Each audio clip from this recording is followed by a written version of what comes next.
I feel like we should leave Central City to move to Smallville and I guess partially Metropolis. I'm not sure. Yeah. Okay, so with Smallville, we find well, Smallville with Superman and Lois, we finally get to talk about season three in a spoilery way. Rewatching it for so to watch it live during its premiere, I fell even more in love with the episode. It talk about breathing well. It just breathes so well for what 45 minutes. They get a lot done in terms of character development while still seeding the plot they're going to be working through in the first half of the season.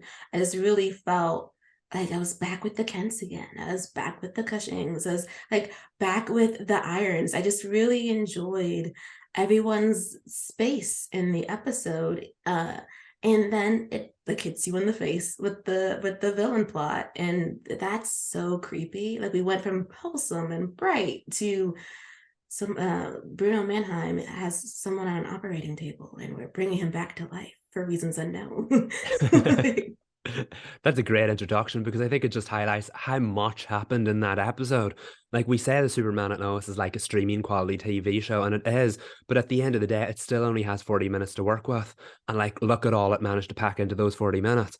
Um, like where to even begin? First of all, I just want to say I love the like familial tone of this episode. Lois was Mm. all about how it's bringing people closer, and you totally felt that. I feel like this show balances its ensemble cast so well. And like even from that opening montage where you went from Sam shutting down the mines to Lannis excelling as mayor, to seeing Lois and Clark in their office and then in their bedroom, and it was such a lovely cut, and you got to see so many different aspects of what's going on in Smallville. Sometimes a montage can be used as like a crutch to lean on, as in like just get that out of the way. But I feel like that did such a good job of bridging the gap between two and three because you really got to see where everybody was. And I love these characters so much, and it was just so nice to just. It's though the reason Superman at Lois works is because it's got that whole like small town vibe. You know everybody, everybody knows everybody. And in those first 5 minutes, it was just like catching up with old friends.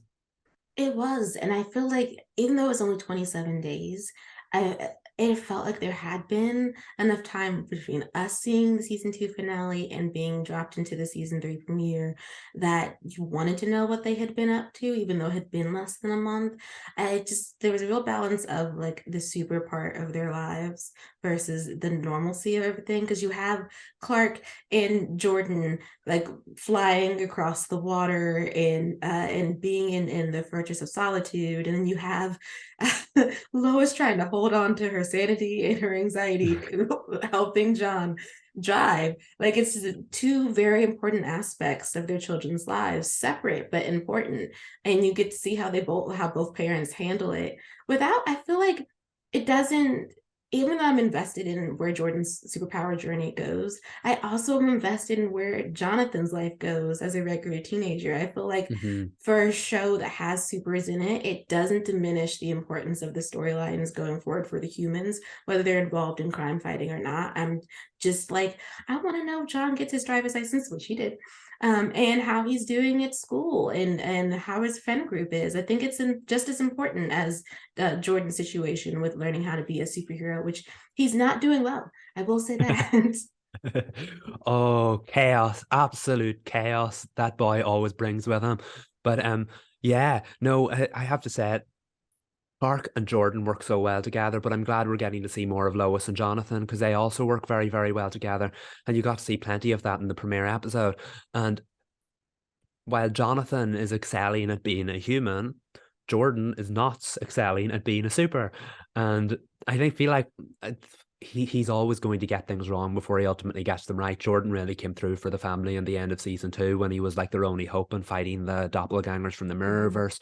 But I love that this show does not treat obstacles like just like another like, little like trope in the road of storytelling. It feels like real character driven, family driven storylines, and I just feel like we're going to try, and it's going to be a family effort to try to get Jordan back up there and turn him into the hero. He's not just going to suddenly come into his powers like you'd see in a random episode of The Flash. It's a journey, and I do appreciate that. Of course, every journey has obstacles, and Jordan is literally being his own obstacle at this point.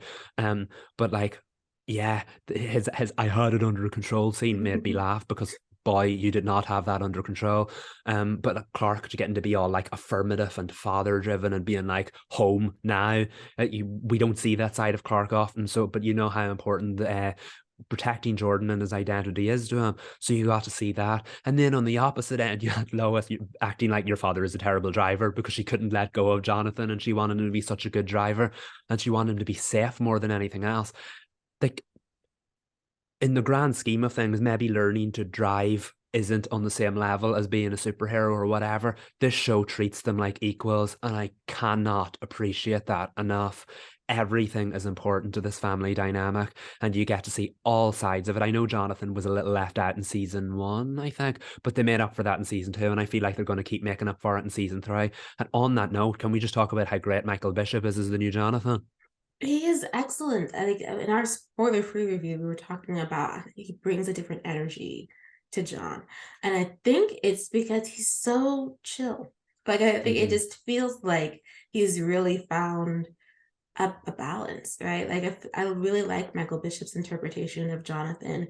I've always felt that Jonathan leans more towards Lois's temperament, Mm-hmm. but I really feel that with Michael Bishop's interpretation, he's kind of like, look, this is how things are going. Like, so this is the way that we're operating through. Not to say that he can't have his own little moments, because it was cute when he had told Jordan that maybe you didn't actually have it under control, and Mm-hmm. Jordan flipped it on him. It's like, well, maybe you didn't have the car under control. But I love that it is that John seems to feel how it's coming across in the premiere, like he's found his place, like he's not really fighting against feeling like the one left out anymore. He had his friend group and they were having fun at the birthday party, and he just felt like a kid, like that you would want to know, like you'd want Yeah. to show up to John and Jordan's birthday and be like, hi John, like if you were 16 and you're like, I got to go. And that's, I really appreciated that because again, the family story takes the center stage, which it should in a premiere. But at the same time, it feels like Jonathan's finally kind of landed on his feet. They haven't forgotten about everything that happened because you saw Coach Gaines was like, you're going to ruin this job like you ruined my last one because of all the things that went down with the XK last season. They haven't forgot about it, but I do feel like they're ready to move on from it. So we get to see a little bit more of a fun-loving, lively Jonathan going forward, going out with his friends, having fun, just having a damn good time. And I know it's not a spoiler to say he will have more scenes with more people his age in episode two. And I just feel like that's the way to go because I feel like some of the teens could use a little work, but generally, when all four of the teens are together, Sarah, Jordan, Jonathan, and Natalie, you're in for a good time because the show knows how to write for teenagers having a good time.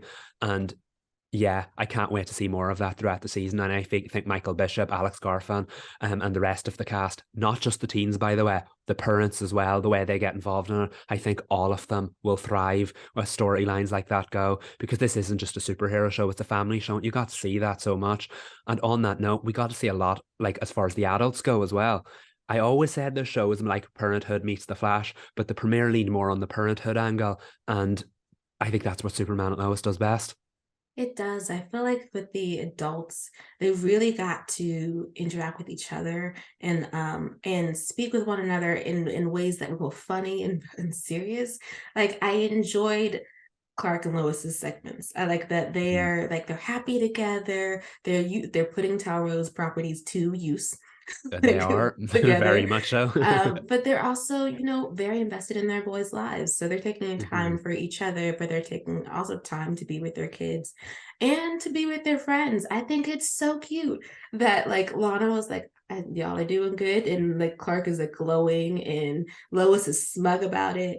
And they're weighing in on the potential like Kent baby. I know that at the end of the episode they yanked that from us, but the joy that they were sitting in at the possibility of having another child, and Clark trying to come to terms with his feelings on it, and Lois basically beaming at the idea, and that John and Lana got to talk about it with them. Like, it was nice for them to be able to lean on other adults in their lives to have a conversation about their feelings. Definitely. And they were two of my favorite scenes from the episode. I just have to say that Clark and Lana have such good best friend chemistry, and we've known that from the start. But also, Lois and Lana have such good best friend chemistry, and I think that's an important part of the show because that relationship was not established in the first season. They had to build towards it, they had to work towards it, and it's just the two scenes with the Lana scene with Clark and the Lana scene with Lois, both of them relatively back to back. It was just so joyous seeing Lana get to go, Clark Kent, when he said how good things were with Lois, but at the same time, Lois and Lana talking about the baby and the little bits he added, and the little like ad libs, the little chemistry, the little conversations, the dialogue, it all serves that so well. Lana is such a good best friend. And one thing I'm really looking forward to this season is that she's in the loop because they did such a good job keeping her with the more realistic, standalone, family driven storylines. And I hope we get to see plenty of that this season. But she's now in the super loop. And I think they'll be relying on her more and leaning on her more. And that she might be involved in the main story more. And I think that's a good thing because I I love seeing Lana get involved, and she's always at the heart of some family drama. So the fact that she might now get to be the best friend or the crutch that people lean on when they need a friendly voice to chat to, love that for her, and I can't wait to see more of those scenes. Well, and it's also nice that they get to be like, they make powers a little mundane sometimes. Like the moment when Clark like walks up and he tells her the mold has actually spread through the entire wall because he Yeah. just uses his vision. I was like, I appreciate that so much about Superman and Lois because he would use his powers every day, like he like Yeah. for super things and for just mundane things. So it was just nice. Like, she didn't even have to hire a contractor to tear out the whole wall. Like, don't even bother, it's the whole like just start the process to find the money. I just think that those little bits, those little pieces of their everyday lives, it's just so nice to see. Or even like with Lana trying to do a good job as mayor, but also dealing with her impending divorce and the emotional quality of her, yes, being busy, but also probably not really wanting to end her marriage. Not because she doesn't think that it's time to move on to the next path, but because it's something sad and like it's an acknowledgement of the end. And again, some fun is with Kyle too. Like Kyle and Chrissy, no one would have saw that coming at Mm-mm. all. No, I love it when characters that never interacted with one another suddenly start interacting with one another. Of course, it makes it a little bit, wait a minute, why are you two sharing a scene together? You can maybe see that coming. But like at the end of the day, when you've such an ensemble cast and parts of the storyline are set about super beings and parts of the storylines are set about town halls, two completely different ends of the spectrum, not everyone's going to interact. So we're now 3 seasons in and we're starting to see some new dynamics between people. And I can confirm that you might see some other ones in future episodes. So I just wanted to say that I think that that is such a refreshing small town soap. I don't mean soapy as a bad thing, but it's something you would see in soaps. They just not everyone's going to interact or be best friends at the start, but certain things will happen, lead certain people into each other's lives, and that's such a realistic thing. So even though I'm not like champion Kyle and Chrissy, so authentic, so realistic, completely appreciated that they took time to tell a story like that. No idea where it's going to go, but it was so unforeseen and so different. And I think they both kind of needed each other at that time because they needed a distraction. I'm not really sure Chrissy's awkward teenage interactions with No. Jonathan and Jordan's it really equates to the stuff that Kyle's going through with his marriage. But you know what? They needed a good time and they needed a distraction and they found each other. I don't know how permanently they found each other, but like it worked in the moment. But also on that note, can we go back to Chrissy's interaction with the teenagers? Because that was kind of what? It was so unfortunate. As I know that it's supposed to be a comedic beat. I wouldn't necessarily say that it landed well. I just feel Hmm. like the Chrissy we know is awkward. I don't know if she'd be that awkward in front of 16-year-olds. Like Hmm. I was like, did we have a flashback to our own high school days or something? Like what happened? Like that we would just completely lose it in front of some minors. Like there are of course adults that should just never be around teenagers because they can't help but try to be down or hip because they want to relate. And I just felt like that wasn't Chrissy. I felt like Chrissy would just awkwardly be like, I got you an alarm clock, and then hand it to Yeah. him. Yeah, I know the scene lingered for far too long, but I know that was intentional. It was supposed to make us feel awkward, and it did. But I was like, "What is the purpose of this?" I, Chrissy did say a nice line, which is that the biggest event on her social calendar is a teenage birthday party. So I feel like we could be going somewhere with that, and that she's trying to get out more. And I don't know whether Kyle will be involved in that. But again, if that's the purpose, I do admire that because again, it's a very what people might call mundane storyline in a super show.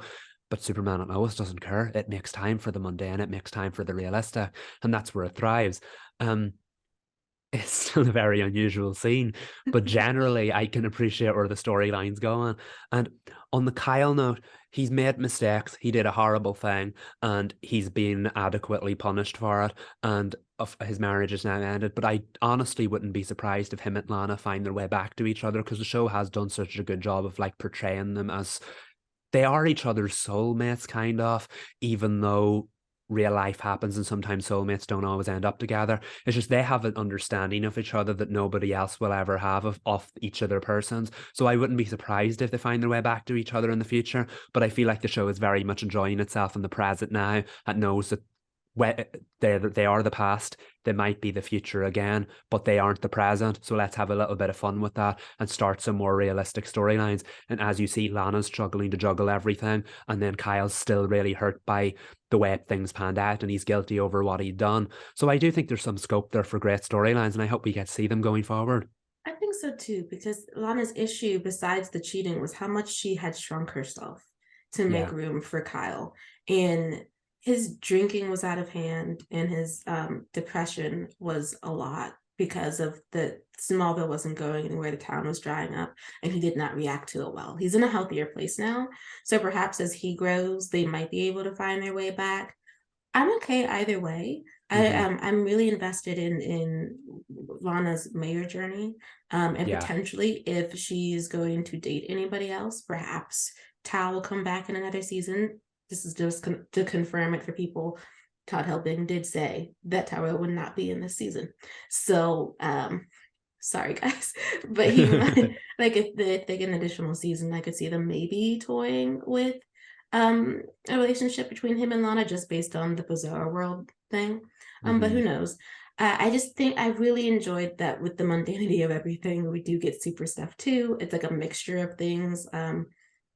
There's a lot happening at the barbecue birthday.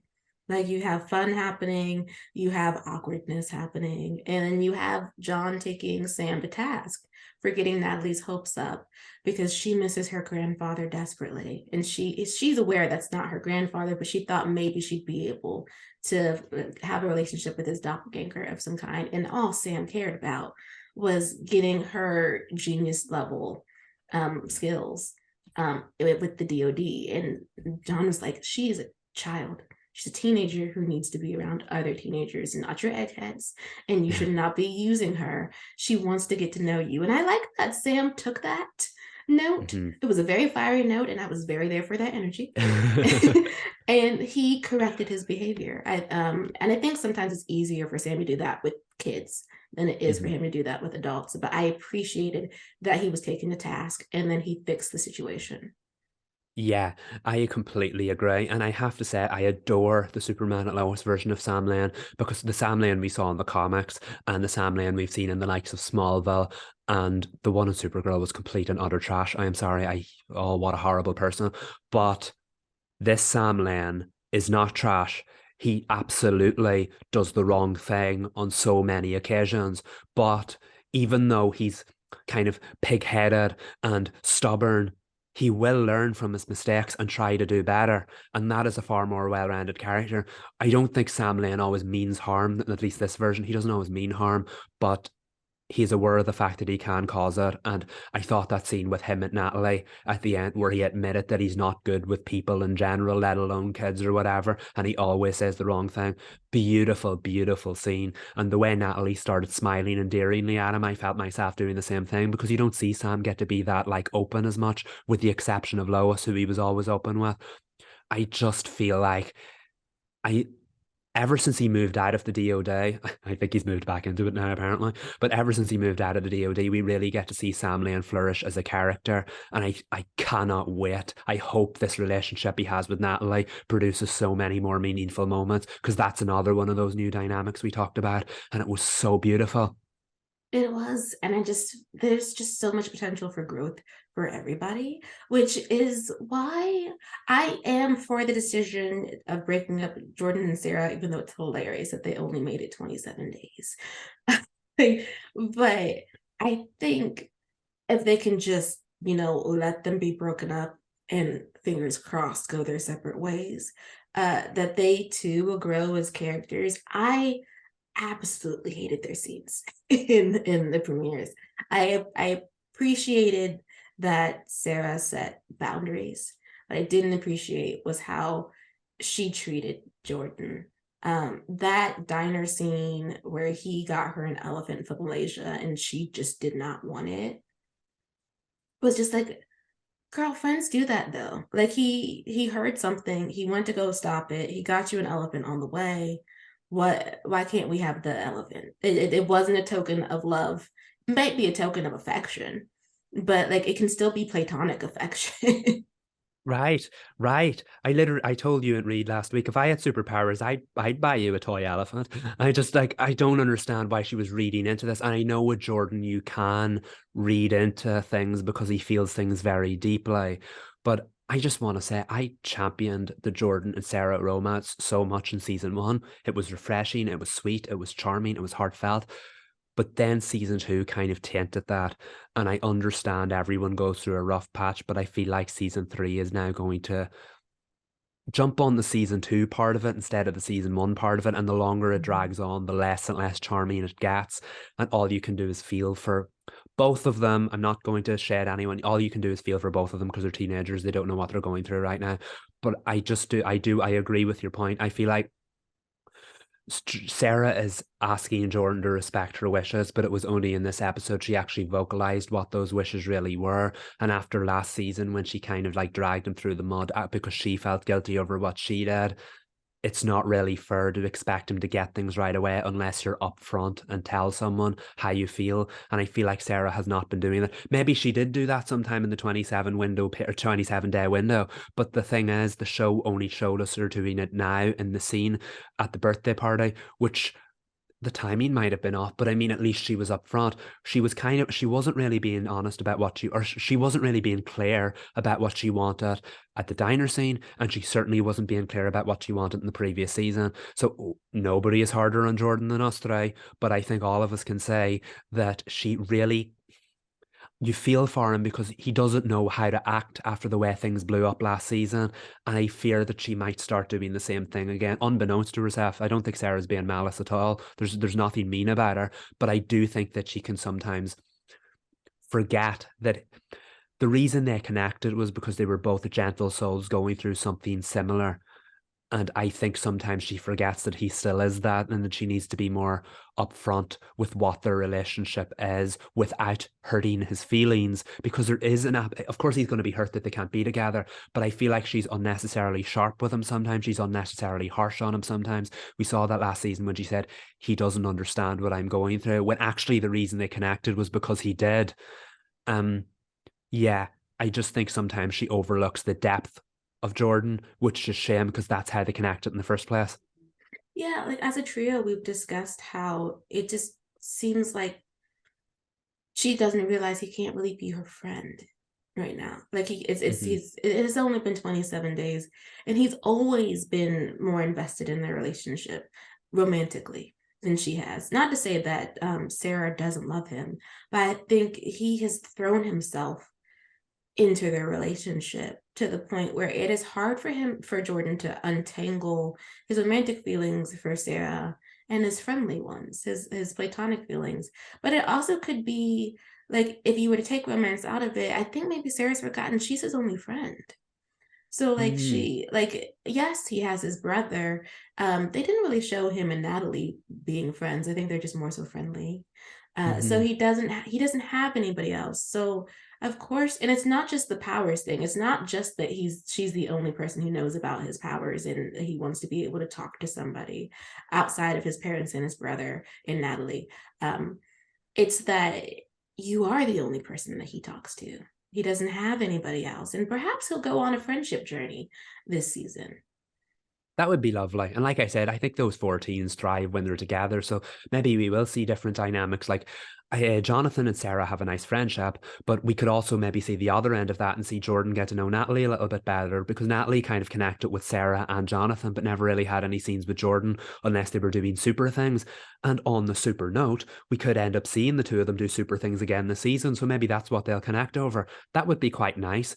But I feel like maybe now is a good time to like pivot into the super territory of the storyline of Mm-hmm. Superman at Lois, because first of all, those action set pieces in that scene where Superman fought Adam Man, cinematic, big budget. Loved every moment of it. And I like the fact it didn't overwhelm the episode. Again, very family driven episode. But seeing Adam Man back was wonderful. Seeing Clark get to fly through the skies of Metropolis like your traditional Superman story, wonderful. And the music when we saw the suicide slum sign, they're very much treating Bruno Mannheim like a threat that should not be trifled with. And I appreciate that, because at the end of the day, it looks like he's human. So it takes a lot for a show to kind of present a threat like this, but great job so far. I have no idea where the storyline's going, but yeah, Bruno Mannheim, not a threat to be trifled with. He isn't. I like that we're seeing a different part of Metropolis Hmm for this story. When we saw it in season one and some of it in season two, it is all very bright and lovely. Like, yes, murders happen, but we typically are seeing the glass storefronts and the people going about their business. It doesn't really look dirty and forgotten. hmm But when um Clark is fighting Adam Man and we crash land into South Metropolis, it's not the Metropolis we're used to seeing. And I hmm think that is something this season is going to have fans confront. It was very much given, this is definitely the side of the city that no one cares about. Like, I mean, if you didn't notice by the dirt and grime everywhere, the suicide slums was very clear that this is a forgotten place. And I would assume that Bruno Mannheim is attached to this area in some fashion. And there are going to be very tough talks about who Superman takes care of and Yeah, who's a hero. Like, yes, he's great and he's bold and he's wonderful, but that means nothing to some of these people that live in this area. And it's not just because, crime happens every day. It's because, like, great to have Superman, but can we have some assistance? yeah. Can we get some funds for this area? So I do want to know what Bruno Mannheim's agenda is going to be. Currently, it is reviving the dead for purposes unknown. And he's very creepily like logical. Like I felt very uncomfortable when he was like, shoot him up again. hmm Like when he Yeah. was like, then the person working was like, I don't know if it'll work. He's like, do it again. He was not exerting himself in that speech. He was reserved, he was composed, and it was very intimidating. And I just have Mhm. to credit Chad L. Coleman, an exceptional introduction as the character. Within a couple of seconds that you follow his lead. You do not talk against him, and you do exactly what he needs you to do. And another interesting dynamic is the debut of Onomatopoeia, who is a Mhm. Green Arrow villain in the comics, who usually works with non-superpowered vigilantes or works against them. He's a serial killer who tries to kill them. But in this version of the story, their powers work on Superman. So what does that mean? What is onomatopoeia? Are they an alien? Are they a metahuman? I do not know. But either way, it looks like Bruno Mannheim is using this entity to his own needs, whatever that be. And I think that automatically makes them an incredibly frightening duo because, like, incredible stage presence from Chad L. Coleman as Bruno Mannheim, but also there was an uncomfortableness when Clark came across Onomatopoeia for the first time and they were just standing there and then look around and they were gone. Also, just want to credit that city scene where Clark went up and was looking down. Cinematic. We love this in Mhm. Superman at Lois, but it was very effective in highlighting that this is a purring not to be taken, or that it needs to be taken very seriously. Um, yeah, I don't. I think the thing I like the most about this is I have no idea where it's going. I like you said, it made you feel very uncomfortable very, very quickly. And for a show about superpowers and families to be able to do that so effectively in such a short amount of time is a testament to it. But what a purring they could end up being.